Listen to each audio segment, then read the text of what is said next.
বিশ্ব স্বাস্থ্য সংস্থা ওরা প্রায় কয়েকশো কোটি টাকা দিয়েছিল তাদের ওয়াশরুম ডেভেলপ করার জন্য। এই টাকা তারা অন্য জায়গায় লুটপাট করে শেষ করে, ওয়াশরুম ব্যবহার করতেই চায় না, তাদের দম বন্ধ হয়ে যায়। রিপাবলিক বাংলা সহ ভারতীয় গণমাধ্যমগুলো লাগাতারভাবে বাংলাদেশের বিরুদ্ধে প্রোপাগান্ডা গুজব ছড়িয়ে যাচ্ছেই। আমার ওখানে যাওয়ার কারণ হলো আমি গিয়ে সেখানে কিছু বলতে চাই। আমার যতটুকু আল্লাহ মেধা দিয়েছে, যতটুকু আমি বুঝি, আমি কিছু বলতে চাই তাদেরকে। তারা যে বাধাহীনভাবে বলছে এটাকে ছেদ ঘটাতে চাই, এই চিন্তা থেকে সেখানে যাওয়া। এবং যাই যেটা দেখলাম 12 মিনিটের সেশনে সঞ্চালক বলছে 10 মিনিট, আমি বলছি 2 মিনিট। এই ধরনের সঞ্চালনা আমি জীবনে দেখি নাই, যে সে সুযোগই দিচ্ছে না। তো পরবর্তী সেশনে আবার যখন ডাকছে তখন তাদেরকে বললাম আপনারা যদি কথা বলার সুযোগ দেন তাহলে যাব। তো ওইখানে একটু কথা বলার সুযোগ দিয়েছিল, সেখান থেকে বলেছিলাম। আমাদের সাংবাদিকতার ক্ষেত্রে দেখবেন যে আমাদের সাংবাদিক ভাইরা গঠনমূলক সংবাদ করে এবং তারা অনেক ধীর স্থিরভাবে সব কিছু বুঝায় বলে, কিন্তু তারা তাদের শরীর, বডি ল্যাঙ্গুয়েজ, এই সব কিছু অস্থিরতা একটা খেয়াল করি আমরা, যে তারা মনে হয় এই মুহূর্তে সব ভেঙে ফেলবে, চুড়ে ফেলবে, বিপ্লব ঘটায় দিচ্ছে।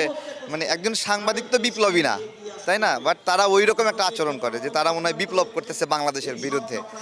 তো ওইটাই দেশের মানুষের প্রতিনিধি হয়ে আমার একটা ছিল, যে ভয়ও ছিল যে আমি যদি আমার দেশের মানুষের প্রতিনিধিত্ব না করতে পারি, যদি অসম্মানিত হই, তাহলে আমার দেশ অসম্মানিত হবে। তো খুব টেনশন কাজ করছিল যে আমার দেশ যেন অসম্মানিত না হয়। ফুল কনসেন্ট্রেশন রাখার চেষ্টা করেছিলাম, কিন্তু ওদের রেকর্ডিং সিস্টেমটা অত ভালো না। ধরেন আমি কথা বলছি, একটু পরে পরে আসছে, আবার উত্তর দিচ্ছে, একটু পরে পরে যাচ্ছে, যার ফলে ফুল ব্যাডে বলে মিলছিল না কথাগুলো। এরপরেও আল্লাহ যতটুকু আমার কাছে ওই সময় বুদ্ধি দিয়েছিল, সেই বুদ্ধি থেকে সেই কথাগুলো বলেছি। জানি না কতটুকু পারেছি, দেশের মানুষের আকাঙ্ক্ষা পূরণ করতে পেরেছি কিনা, আমার কথাগুলোর মাধ্যমে আসছে কিনা বলেছি। তারা যে মৃগী রোগীর মতো আচরণ করে এটা বলার চেষ্টা করেছি। তারা তো আমাদেরকে সভ্যতা শিখাতে চায়, তাদের যে সভ্যতার কত ঘাটতি এটা উঠানোর চেষ্টা করেছি। তারা তো ওয়াশরুম ব্যবহার করতে পারে না। আমাদের বিশ্ব স্বাস্থ্য সংস্থা ওরা প্রায় কয়েকশো কোটি টাকা দিয়েছিল তাদের ওয়াশরুম ডেভেলপ করার জন্য। এই টাকা তারা অন্য জায়গায় লুটপাট করে শেষ করে। তারা আসলে ওয়াশরুম ব্যবহার করতেই চায় না, তাদের দম বন্ধ হয়ে যায়, যেটা আমি বুঝতে পেরেছি। তাদের নাকি দম বন্ধ হয়ে যায়। এবং আমরা দেখলাম যে আমেরিকাতে তারা উন্মুক্ত জায়গায় ডাস্টবিনের উপর টয়লেট করছে, এবং সবাই ওয়াক থ্রু এরকম বলতেছে বা বমি করছে বা এরকম। এটা একটা অদ্ভুত একটা বিষয়, এবং ওদের এত ল্যাকিংস, হ্যাঁ, কিন্তু ওরা আমাদেরকে শেখাতে আসে। এটা আসলে যদি আমরা তো এখন না, শুধু আমরা আমরা আমাদের এই যে আমাদের কাপড়, ড্রেস মেকিং, ড্রেস পরা, এগুলো ঐতিহাসিক। আমরা সারা দুনিয়াকে কাপড় পরানো শিখাইছি।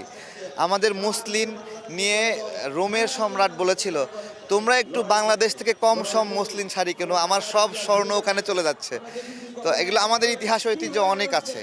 তো ভারতীয়রা আমাদের বিরুদ্ধে যে প্রোপাগান্ডা ছড়াচ্ছে, এতে আমাদের একটা লাভই হচ্ছে। ঠিক আছে, সবাই তো বোঝে সত্য এবং মিথ্যা, কোনটা সত্য কোনটা গুজব বোঝে। এবং এই যে আমরা নাগরিকরা প্রস্তুত হয়ে গেছে আগ্রাসনের বিরুদ্ধে লড়াই করার জন্য, এইটা আমাদের লড়াইকে তারা আরও সহজ করে দিছে। ওনাকে বলতে চায় যে উনি যে পৈশাচিক আনন্দ পায়, এটা কিন্তু ওনার বডি ল্যাঙ্গুয়েজে দেখা যায়। এটা কিন্তু আপনার সাংবাদিকতা না। আপনি একজন জার্নালিস্ট, ঘটনা তুলে ধরবেন, কিন্তু আপনি একটা দেশের বিরুদ্ধে কথা বলে আনন্দ পাচ্ছেন, আপনার তৃপ্তি কাজ করছে, এইটা হচ্ছে না। এবং আপনার আচরণ আপনার দেশের মানুষ গ্রহণ করছে না। আপনাকে জুতা মারতে চায়, আপনার বাড়ি ভাঙচুর করতে চায়। এবং কেন করতে চায়? কারণ আপনি বাংলাদেশের ক্ষতি করার চেষ্টা করছেন, কিন্তু বাংলাদেশের ক্ষতি না করে এটা ব্যাকফায়ার করে ভারতের ক্ষতি করছে বেসিক্যালি। এই যে বিভিন্ন রপ্তানি বাণিজ্য, এগুলো বন্ধ হওয়ার একটা অবস্থা তৈরি হয়েছে। এগুলো কারা করলো? এই শুভেন্দু, এই ময়ূক সাহেব, তারা এগুলো করেছে। তাহলে এগুলো করার ফলে আমরা তো বলছি একটা বছর এরকম বন্ধ রাখেন, দেখেন আমরা কত ভালো করি। আমরা ভালো করব। বাংলাদেশ এমন একটা জায়গা, এই জায়গা অনেকটা উর্বর, এবং এখানে এটাকে কেউ দমিয়ে রাখতে পারবে না, পিছিয়ে রাখতে পারবে না। ভারত সব নদী বন্ধ করে দিয়েছে, তারপরেও দেখেন এখানে ফসল ফুলছে। এটা একটা ভাটির দেশ। এখানে আপনার পানিগুলো গড়ে আসে। নদী বন্ধ করে দিলেও এখানে রসগুলো চলে আসবে, সব দিক থেকে রস এসে এখানে জমা হবে। এখানের ফসল, আল্লাহ এমন একটা শক্তি দিছে, এখানের মাটিতে এমন একটা উর্বরতা দিয়েছে, দেয়াল ফেটে যায়, ওখানে বট গাছ হয়ে যায়। বিশ্বের আর কোথায় এরকম হয় বলেন? আমাদের এখানে আবহাওয়া এটা সাপোর্ট করে। সুতরাং ময়ূকরা চেষ্টা করে আমাদেরকে দমিয়ে রাখবে, এটা অসম্ভব। এটা করোনা সংকটের মধ্যে এত টেনশন, সারা বিশ্বের মানুষ মরে গেল মরে গেল মরে গেল, আমাদের এখানে কিন্তু মেজর কোনো ক্ষতি হয়নি। ঠিক আছে, এমনিতেই লকডাউনে ক্ষতি হয়েছে, কিন্তু রোগ প্রতিরোধ ক্ষমতা বিভিন্ন বিষয়ে আমরা বাঙালিরা অনেক শক্তিশালী, মানসিকভাবে শক্তিশালী। আর ভারতীয় আর বাংলাদেশের কাছাকাছি দেশ হলেও ওদের চেয়ে আমাদের মানে জীবনী শক্তি, আত্মশক্তি অনেক বেশি। দেখেন ওরা স্বাধীনতার ক্ষেত্রে টেবিল বৈঠকের মাধ্যমে আর মিটিং টিটিং করে এগুলো করে স্বাধীনতা পেয়েছে। আর আমাদের স্বাধীনতাটা একবারে সরাসরি ফাইট করা, লড়াই করেছি, যুদ্ধ করেছি, এবং আমরা এই দেশ কখনো ভুল পথে যাবে না। এই দেশে যখনই কেউ অন্যায় পথে গেছে সবাই মিলে আমরা সেটাকে প্রতিরোধ করেছি বারবার, এবং আমরা ছেড়ে দেই নাই, দেশের মানুষ ছেড়ে দেয় না। এটা হলো আমাদের থেকে ভারতীয়দের একটা পার্থক্য। দেখেন আমরা কিন্তু ঠিকই আমাদের দেশের দাবি আদায় করে নিতে পারছি, শেখ হাসিনাকে হটাতে পারছি। ভারতীয়রা কিন্তু ওই যে ওদের হাসপাতালে একজন চিকিৎসককে ধর্ষণ করে হত্যা করলো, আর যে কর্ণাকি জন্য হাসপাতাল, ওইখানে ওরা কিন্তু বিচার নিতে পারে নাই। হ্যাঁ, ওরা কিন্তু ন্যায় বিচার নিতে পারে নাই। এটা হলো ভারতের। আরও অনেক বিষয় রয়েছে। বাংলাদেশে আমরা পর্যটকদের অনেক সম্মান করি, আর ভারতীয়রা তারা তাদের পর্যটককে ধর্ষণ করেছে পর্যন্ত। এটা এটা আমরা পেয়েছি না এগুলো, এটা তারা তারা একসময় এটা ফিল করবে।